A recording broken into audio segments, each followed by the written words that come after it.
سڵاوتان لێبێ خۆشەویستان، خۆشحاڵم لە بەرنامەیەکی نوێ لەگەڵتانە بم. بەرنامەی ئەمڕۆمان تایبەتە بە پرسیارکردن لەسەر نوێژی هێنی. ئەمانەوێت لە هاوڵاتیان بپرسین و ئەو موسڵمانانەی کە دێن بۆ مزگەوت بۆ نوێژی هێنی لیان بپرسین ئایا نوێژی هێنی بە چ مەبەستەیەک لە ئیسلاما دانراوە بۆی موسڵمانان بێن بۆ وتاری هێنی و نوێژی هێنی بکەن. ئایا کاریگەری وتاری هێنی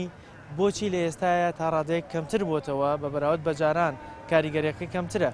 چی بکرێت یا چه پێشنیارێک بکرێت تاوەکو کاریگەری نوێژی هێنی و وتاری هێنی لەسەر موسڵمانان زیاد بێت؟ ئەمانە و چەند پرسیارێک لە هاوڵاتیانەکەین لەو کەسانەی کە دێن بۆ مزگەوت و بۆ نوێژی هێنی ئێوەش لەگەڵمانە بکەین. نوێژی جمعە وەڵاهی بڵم بەشی دوودانراوە دانراوە بتوان وتارەکانیان یەک بکەن بە عەرەبیەکەی پێڵێن حەج المەساکین. بۆنەیەکی ئاینیە بە ئەمری وەزارەتی ئەوقاف وتارێن بۆی هەموو جارە دینەکەی تازە بێتوانێ. وڵای کۆبوونەوەی هەموو مسلمانەکانە. وەڵاهی ئیتر خەڵکەکە خراپ بوو کاکە. خەڵک زۆر پامبەت دەماوە بە دینەوانێ.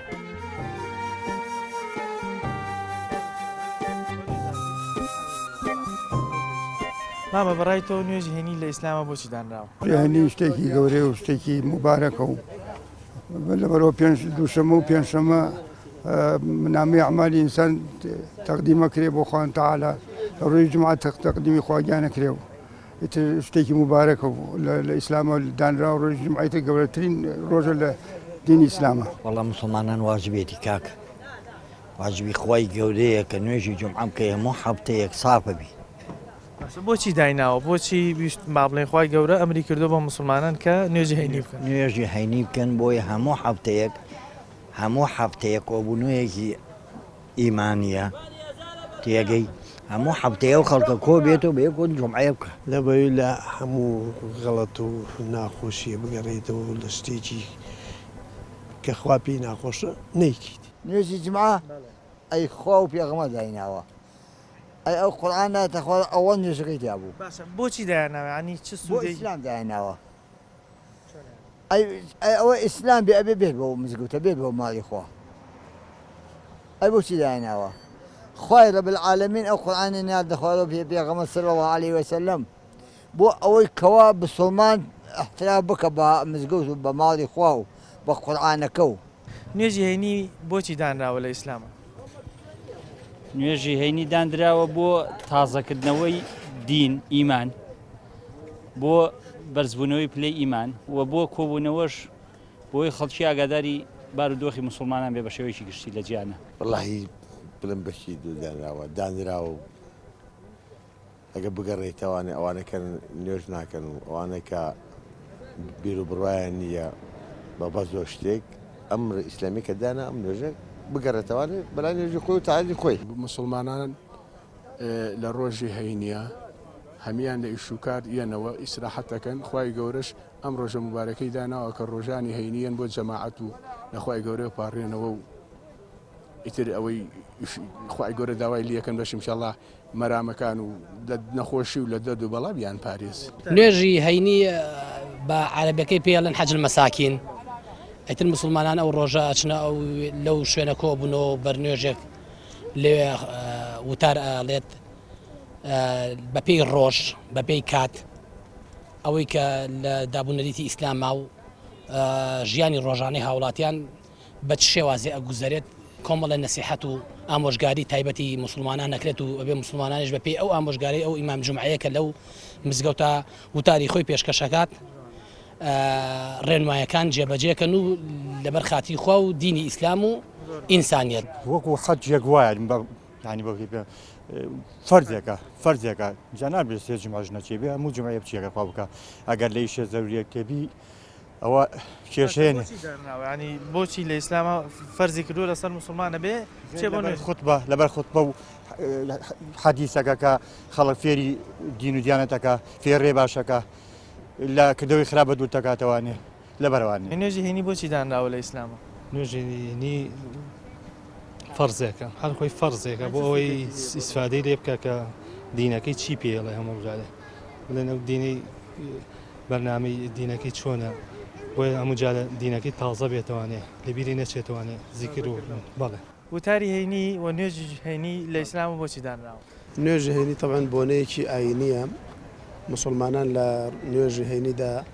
هەم یەکتریە بینن و ئەم کۆمەڵی ئامۆژگاری بە گوێیانە ئەدرێتەوە ئەو ئامۆژگاری و نەسیحەتانەیەکە لە ڕۆژگاری ئەو هەفتەیە گرنگە مامۆستایانی ئاینی پێیان بڵێ جا هەر کێشەیەکی کۆمەڵایەتی هەبێ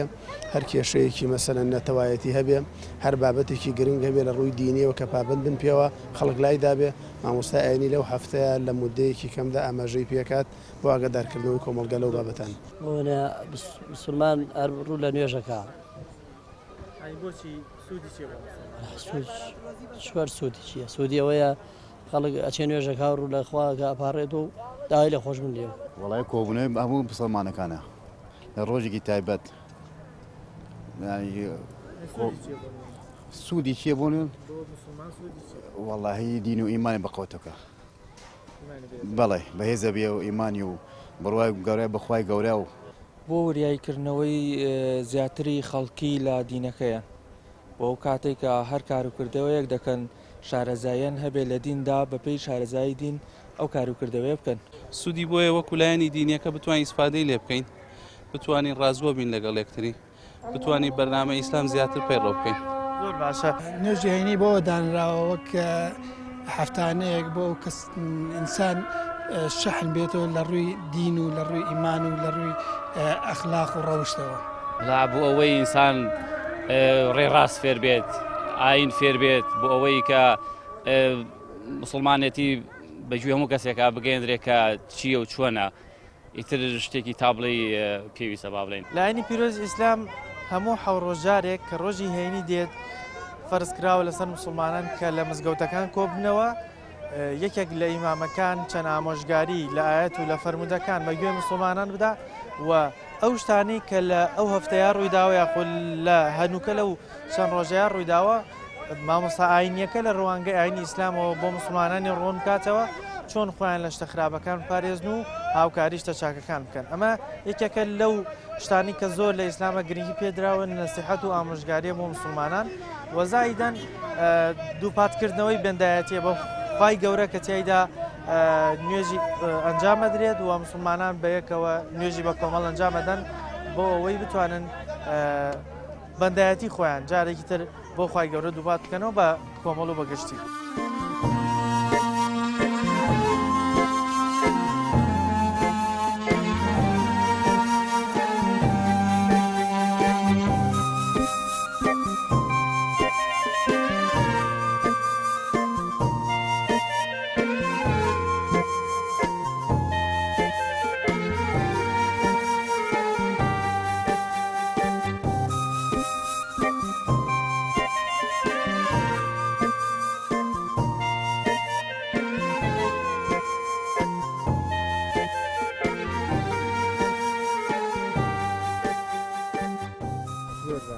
باشە بۆچی ئێستا بەگشتی وتاری هەینی کەمتر کاریگەری لەسەر مسلماندانێ بە بەراورد بەجارە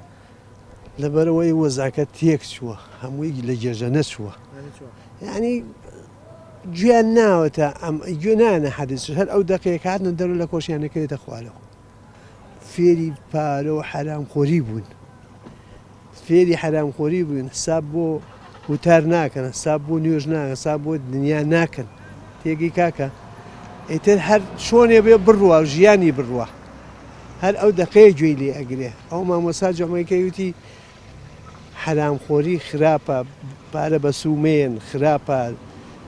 1000 وەکو 10 جار لەگەڵ دایکتا زیناوە کردێ وایە خەڵک گوێ ناتەوانە بەس پارەی هەبێ ژیانی مرتاح بێ گوێ نانە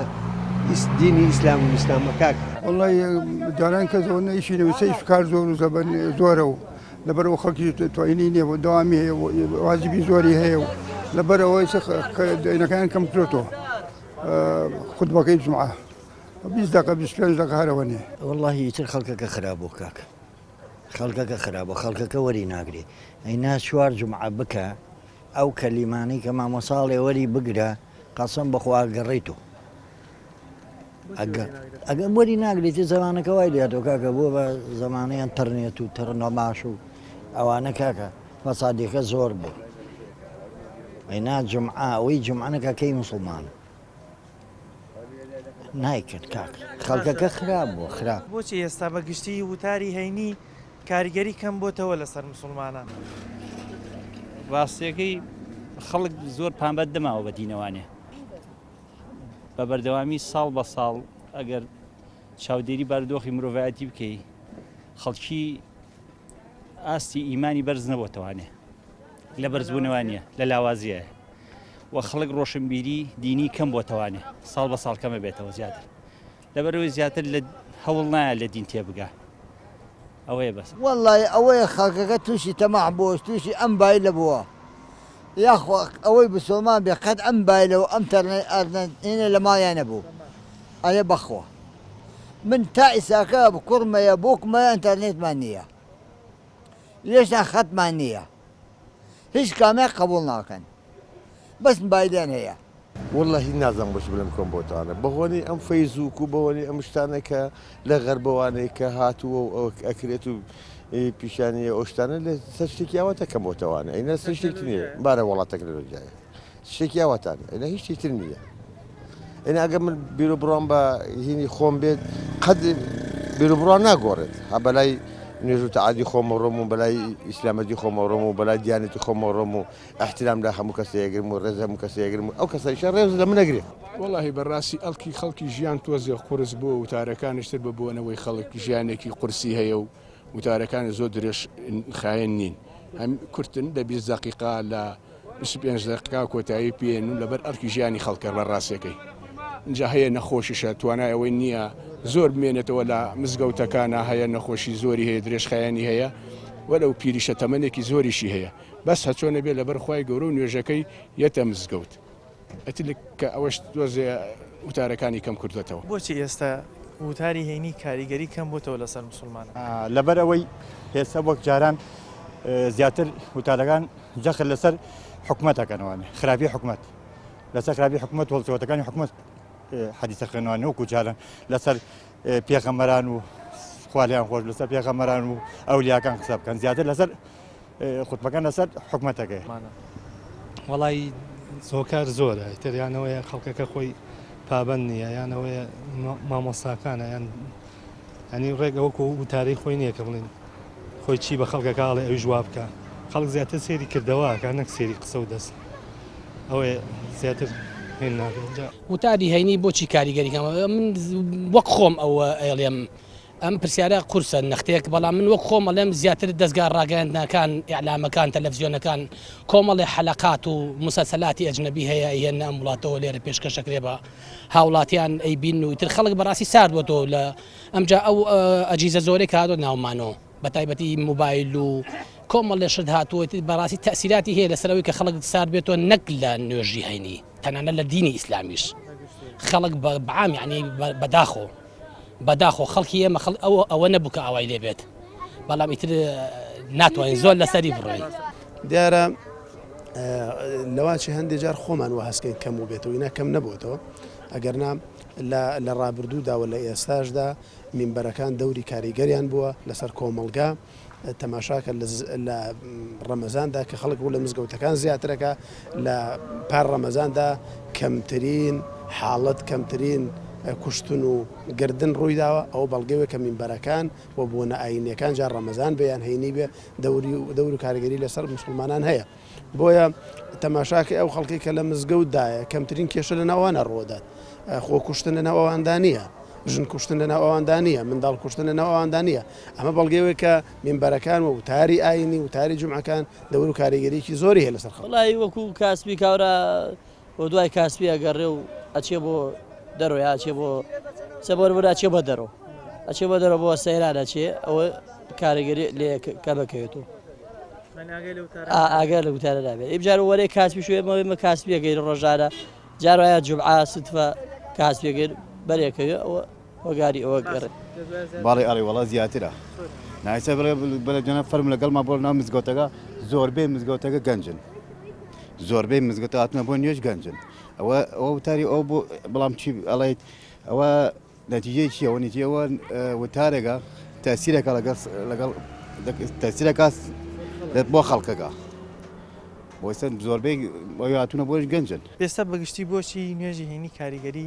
بە وتاری هێنی با بڵێن کاریگەری کەم بۆتەوە لەسەر مسلمانە وەڵاهی کاریگەری خودی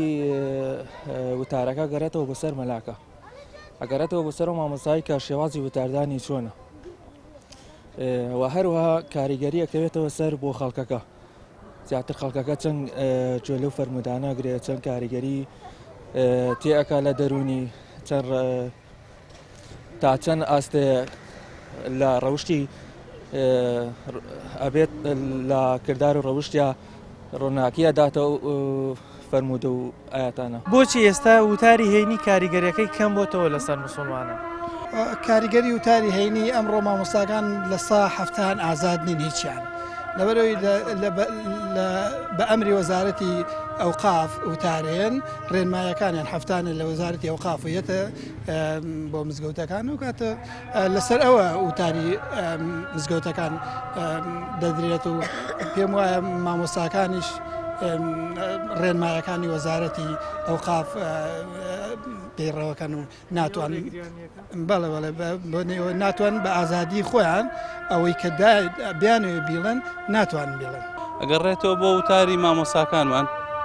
و بۆ لایەنی ئیسلامیەکان کە بە چەند شێوات تا ئێستا تعبیر لە ئیسلامەکرێت. واللهی بڵێم بۆچی نازانم یعنی توانم بڵێم ئەو سا زوو بڵێ بێگومان باشتر بوو ینی بەس ئێستا ئەو تۆی وەک جاران نەماوە ساتوانم بڵێم زیاترم تەکنەلۆجیا و فەیسبوک و تۆڕی کۆمەڵایەتیش توانم بڵێم کاریگەری هەبووە بەس ئیتر بەعامە سەستەکەم ڕاستەکەیت ئینجا ئەم دراما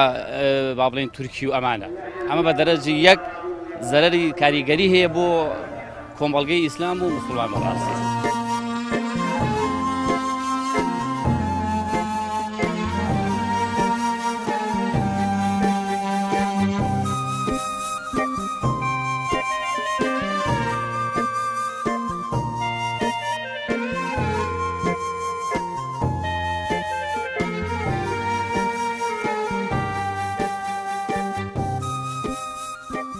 چی بکرێت تاوەکو کاریگەری زیاتر لەسەر مسلماندانی نوێژی هێنی ناکرێت تازە قوربانێ هیچ شتێ ناکرێت لە جێژەنگە بشراوە واللهی خێر و خێرا بکرێ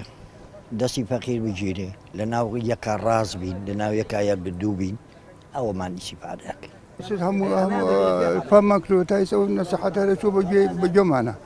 ئیتر خۆ ئەگەر تایسەوە نەگیرابێ هەروەر ناگیرێ 20 دقیقە بێ و نیم سعات بێ و سعاتێک بێ هەروو خۆی وایە ئەگەر تۆ مێشکردن لە لای نەبێ و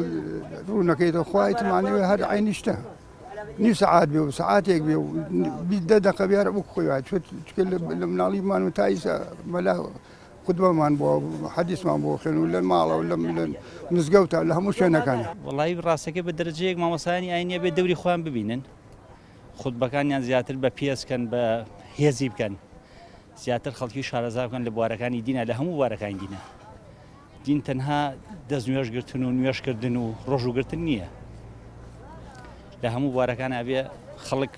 شارەزاکەن لە دینە بەڵێ زیاتر فراوانیکەن وتارەکانیان بەهێزکەن حتا ئێستا خەڵکی وا لێ هاتووە ئەچێ بە تەحدیدی بۆ مزگەوتێک ناچێت بۆ مزگەوتێکی تر زیاتر لەبەرەوەی وتاری هەندێک مزگەوت بەهێزترە لە مزگەوتێکی تر ئەوەش تاسیری هەیە والله هەتا وتارێک بکرێت بە قوتر بە وتارەکان ئەوەی زۆر تاسیرەکات سەر ئینسان چۆن تۆ بڵێن تۆ قسەی کرد بۆ منەکەی قسەی دۆستانم بۆکەی قسەیکی ڕێکپێکم بۆکەی کە لەسەر ئەو ئیش و کارەمە مێنەرەوان لەسەر ئەو خۆڵقەت خراپە مێنەروانێ ئەو ژار عینش ئاواتانێ هیچێتی تیان نیە کاریگەری جێ بەڵێ لەسەر مسلمانانەوە ئامۆژگاریان واللهی مامۆساکان خۆیان بەرنامەدار ڕێژیان هەیە بۆ ئەو شتانە ئێمە وەکو هاوڵاتی وەکو مسلمانێک ئەوان خۆیان بەرنامەدار ڕێژی خۆیانیان هەیە ڕۆژانە لە هینە و پێشکەشی بۆ خەڵکەکەن بۆ مسلمانانی ئێستا تۆ وەکو مسلمانێک کە دەی بۆ مزگەوت چ وتارێک زۆر تاسیرت تێکە ئەو تارەکە چۆن بە کاریگەری لەسەر تۆ زیاتر ئەمڕۆ وتارەکان کە زۆر تاسیرمان تێکە نەخۆشە درێژخایانەکان ئەو نەخۆشانەی کە ڕوەکەنە ئەم میلەتە و نەبوونی خەڵکو و ژیانی خەڵکو ئەوەیە تۆزە تاسیری کردێتە میلەتەکەمان ئەمڕۆ چی بکرێت تاوەکو کاریگەری نوێژی هێنی زیاتر بەدەستێمە نییە بەدەست حکومەتەکەیە هیچ شتێ ناکردی زۆری کاکە ئەوە مزگەوتەکەی نایە نوێژکە نایە شتی وا ناقۆڵا بینێ نایە کاک تێگەی براکەم چارەسەری نییە تازە لە شیزارەجە پشڕاوە بە ساقەوە داوەرە تۆ نەسیحەتی من کەی من ئەو دەقەیە گوێ لە تۆگەم کاتمە دەڕۆی دەفکردن چوو باوانەکە حکومەتەکەمان ئیسلام نییە ئەگەر حکومەتەکەمان ئیسلام بێ ڕوو لەخوا بێ من ئێواناکە سەدام حوسێن ئەیان کابرایەکی کافرە کەس ئەیتوانی سەتلای لە ماڵدانیا کەس ئەیتوانی موبایلێکی پێبوو من لە دنیای خوا ڕقم لە عەرز و ئاسمان لە سەدام حوسێن بوو بەڵام بۆ ئەو دوو شتەیە باش بوو طبعا من ئیسا من نەتوانم ماڵەکەم بگرم هەموو شتێکەکەن کە لە ئەوە گردیانم بۆ ئاخری باش دەرەچێن چی بکرێت پێویستی بە خەڵکی چاک هەیە خەڵکی پرۆفیشنال لە بواری دیندا کە بتوانێت کۆڕ و کۆبوونەکانی ناو مزگەوت شوێنەکانی کە دیکە طبیعی مامۆسای ئاینی خەڵکی پرۆفیشناڵی زیرەکی ئیسلامی مسلمان نەک حیزبی بێت جاری وایە تۆ مامۆسایەک وتارەدا لە شوێنەکە کە سەیرەکەی وتارەکەی بەلا ڕێگا ئەڕوات یعنی لە حرمەتمێ بۆ مامۆساینە لە دین لا ئەدا یعنی ئەیباتە بابی حیزبایەتی و ئەم شتانە خەڵک تۆزێت تەسیرات دەگەێتە سەری کە ئاحەزی لێ نییە بەڵام شتەکە گەر ڕێک نەسی ئاەتەکە نەسی قورعانەکە تەفسیر کات و بڵێ ئاوەها ئەبێت بەڵام ئیمڕۆ ئەترەوە خۆت کەسێکی لە ئیعلامە شتەکان ئاوای لێ هاتووە واللهی خۆی مەلاکان زۆر دەور مامۆساکان مامۆسایانی زۆر دەورە بینێت لە خودپەکانی خۆیان توانێت خودپەیەکی وا دابنێ کاریگەری لەسەر هەموو کەسی هەبێ خۆی بەدەست خۆی دەتوانین خودپەی وا دابنێ کاریگەری لەسەر هەموو مسلمانی هەبێ و خەڵک زیاتر ڕاکێشێ بۆ مزگەوتەکان ئەشتوانێ هەشە مەلاشێ بێعینە مستەوەیەکی وای نیە ناتوانێت فەرقی هەیە مەلاکان پێشنیاری تۆ چییە بۆ ئەوی وتاری هەینی بەگشتی وای لێ بکرێت کە کاریگەری زیاتر لەسەر مسلماندانێت لەو نوێشخێنەی کە دەی گوێ لێگرێ کاریگەری زیاتر بێت دیارە زۆر جار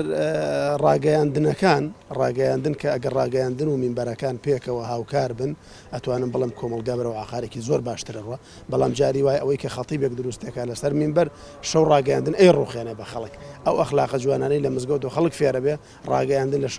شەوان هەوڵەدا بیڕوخێنێ بۆیە ئەگەر ڕاگەیاندن لەگەڵ مینبەرەکانە یەک بن ئەوە دەوری کاریگەریان زۆر باشترن پێویستە مرۆڤی مسلمان زیاتر لە ئاەت و فەرمودەکان خۆی شارەزاکات و هەروەها دەکەوێتە سەر ڕۆڵی مامۆستاش زیاتر لە ناو خەڵکیدا فەرمودە و ئاەتەکان بە خەڵکی بگەێنێت و زیاتر ڕۆشناییان بۆ بکاتەوە بۆی زیاتر لەو فەرمودانە تێ بگەن ینی ئەوەیە کە وەڵی شوێنانەی مامۆسای باشتر بێ بەتوانە بن ئەو کەسانە بن کە کردەوە و هینیان وەکو یەک نزیک بێ لە یەکەوە کەوانی وتارەیان قسەیان خەڵک زیاتر ناڵم سێری کردەوەکە بەو شێوەیە ئەنی خەڵک زیاتر ڕووەکاتە ئەو شوێنانە ئێستا چەند مزگەوتێکەیە بە ناو نامێنە ئینەکانی بێ خەڵک زیاتر چێ ڕووەکاتە ئەو شوێنانە بەڵێ وەڵی هەوڵ خەڵک زیاتر هەوڵ بدا بۆ دوێژ بکە باشترە لە ینی لە کاسپی ویلەکە نوێژەکە باشترە پێشنیاری تۆ چییە تا ئەو وتارەی کە گوێمان لێبێ کاریگەری زیاترمان لەسەردا ئەوە شەرەگەڕێتەوە جارێکی پێشنیاری من بۆ مامۆستاکانە کە بتوان وتارەکانیان یەک بکەن بتوان ڕاستی وتارەکان ڕاستی دینی ئیسلام لە خەڵک جوانتر تێبگەێنە چی بکەین ئێمە حکوومەتەکە و وەزارەتەکە ڕێگە بەوە نادا کە مامۆستاکان ئەو وتارە بن کە خەڵک زیاتر ئیسفادان لێەکە لەبەرەوەی لە وەزارەتەوە بۆیان داوەزێ لە وتارە ئەگە زیاتر بە لەوچێ ڕوبەڕووی یاسای وەزارەتی ئەوقاف بێتەوە گرێتاوەکو وتاری هەینی زیاتر کارمان لێ بکە والله چی بکەیتر والله پێشنیارم چییە پێشنیارم بۆیە جمعان ئینسان نەهەر جمعان فەرزەکانی تریش ئینسان بەدەم نوێژ و مزگەوت و مەلاوە بێ و مناڵت خوا مناڵت ئاياتێ بیخەرە حجرە تا فێری دەرز و دین و ئاین بێ و نەک تۆ بیبیتە شوێنێک فێری دانس و ڕاقیسەیەکەیت و یعنی زۆربەی باوکان مخابن سەیرەکەی شانازیەکەن بە مناڵەکانیانەوە کچی تەمەری 15 ساڵە جلێکی وای لەبەرەکە هەڕوونە یعنی بەڕاستی سەیری باوکو دایکە کەشکەی ئیتر باوکو دایک زۆر کاریگەرە کە مناڵی پێیەگا فێری دەرز و ئاینی کە بیباتە حجرەوە فێری قورعان بێت فێری ڕەوشی ئیسلام بێت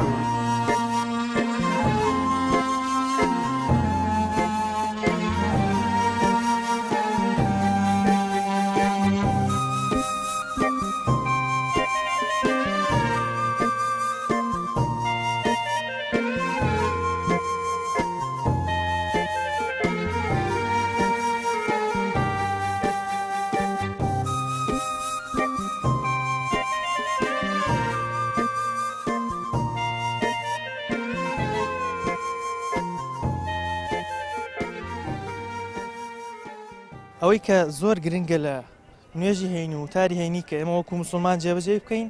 جێبەجێکردنی ئەو ئامۆژگاریانەیە کە مامۆستاعینیەکە بە ئێمەڵە لە وتاری جومعە چونکە خودی وتارەکە بۆ ئەوە دانراوە ئێمە ئاگادار بکرێنەوە لەو شتانی کە لەو چەند ڕۆژەیە ڕوویداوە لە ڕوانگەی ئاینەکەمانەوە کە ئاینی پیرۆزی ئیسلامە و گرنگیشە بۆ مامۆستاعینیەکان کە بە جۆرێک وتار بدەن کە پڕ بێ لە زانیاری تازە لە ڕوانگەی ئاەت و فەرموودەکانەوە ئەو شتانەمان بۆ ڕوون بکەنەوە تاوەکو ئێمە کاریگەری زیاتری ئەو وتارەمان لەسەر بێت هیوادارین هەموو لایەک لە هەر بەڵام موسیبەتێک دوور بێ و ئەو وتارانیش کە بۆمانە درێت وتارێکی پڕ بە پێز و پڕ ئامۆژگاری بێ بۆ هەموو لایەکمان پامی ئەم جارەمان پێشکەشکردن تا بەرنامەیەکی تر بەخوای گەورتان سپێرم خواتان لەگەڵ